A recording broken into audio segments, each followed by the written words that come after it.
In this video, we'll be learning how to play Spades. This is a classic 4-player card game where the goal of the game is to take as many tricks as possible to score points. This video is specifically a tutorial for playing a game without teams. First, take the deck, shuffle, and deal 13 cards to each player. The player to the left of the dealer will go first.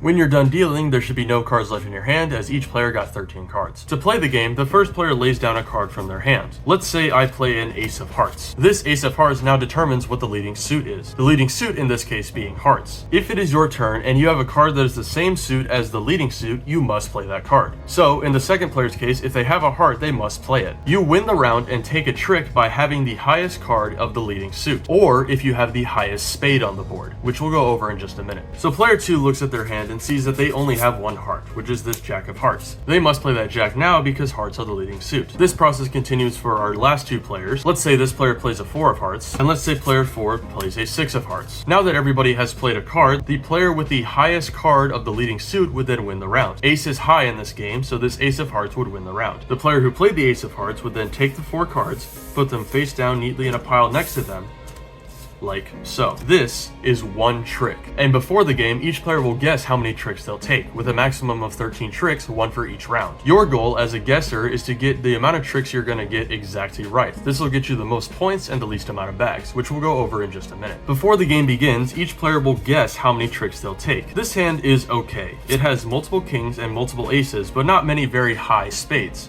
So most likely, I'll be depending on these kings and aces for me to win rounds. I'm gonna bet safely though and guess that I will only win 3 tricks, being both of these aces and at least one of these kings. Maybe I'll get lucky and I'll have a spade win me around somewhere, but most likely it'll just be this. So I would bet 3. Then the next player would look at their hand and guess how many tricks they think they're gonna take. Let's say they think they're gonna take 5. They got a pretty good hand. Then the next player would guess how many they're gonna take, say 2, and then the last player can guess how many tricks they think they're gonna take. Then the player to the left of the dealer goes first, repeating the process that we just went over. The other really important part of this game is that spades are the best card. Spades are what's known as the trump suit, and if a spade is played and it is the highest spade, that spade will always win the trick. For example, let's say player 2 did not have any hearts. They may play a 7 of spades, even though the leading suit is hearts, because they don't have any hearts. In fact, they may play any other suit they want if they don't have a heart. And now, despite the fact that the ace is the highest card in the leading suit, the spade still wins because it is a spade. If there were multiple spades on this board, the player who played the highest spade would win the round instead. So player 2, who played our 7 of spades, would then collect the cards,